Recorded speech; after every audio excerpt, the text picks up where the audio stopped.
నమస్కారం అండి. SB news 9550 కి స్వాగతం సుస్వాగతం.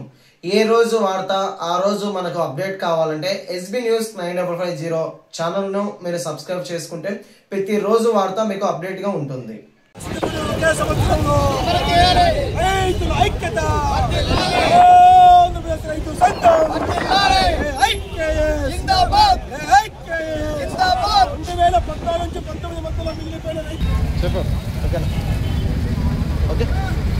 అన్నదాత సుఖీభవ నిధులను పట్టదారు సాగుదారులతో పాటు టీకేటీ రైతులకు, చుక్కల భూముల రైతులకు, అదేవిధంగా కౌలు రైతులకు కూడా ఇవ్వాలని ఆంధ్రప్రదేశ్ రైతు సంఘం డిమాండ్ చేస్తూ ఉంది.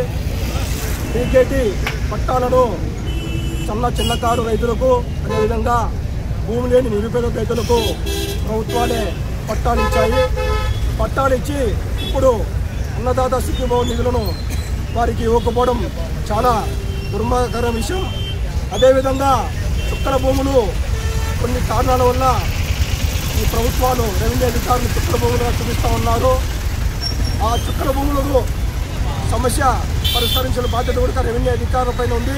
అంతవరకు ఆ చుక్కల భూముల రైతులందరికీ కూడా అన్నదాత సుఖీభవ నిధులను విడుదలని ఆంధ్రప్రదేశ్ రైతు సంఘం డిమాండ్ చేస్తూ ఉంది.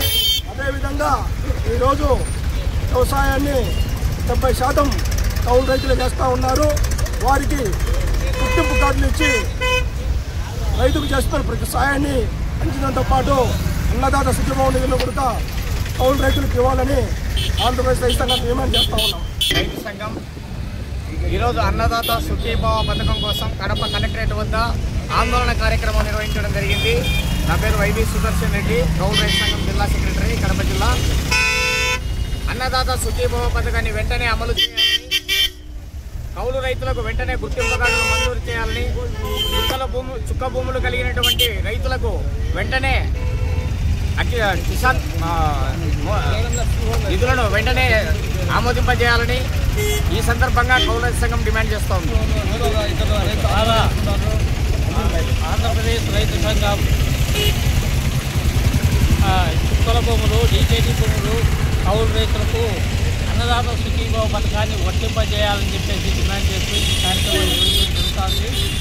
అదేవిధంగా గత తెలుగుదేశం ప్రభుత్వం 2014-19 సంవత్సరంలో రైతులకు రుణాలు మాఫీ చేస్తామని చెప్పేసి ₹1,00,000 వరకు మాఫీ చేస్తామని చెప్పేసి కేవలం 50,000 వరకు మాఫీ చేసి 50,000 వరకు బాండ్లు ఇవ్వడం జరిగింది. ఆ బాండ్లు కూడా ఇప్పుడు దాన్ని అమలు చేయాలని చెప్పేసి ఆ బాండ్లను కూడా ఇవ్వాలని చెప్పేసి ఆంధ్రప్రదేశ్ రైతు సంఘం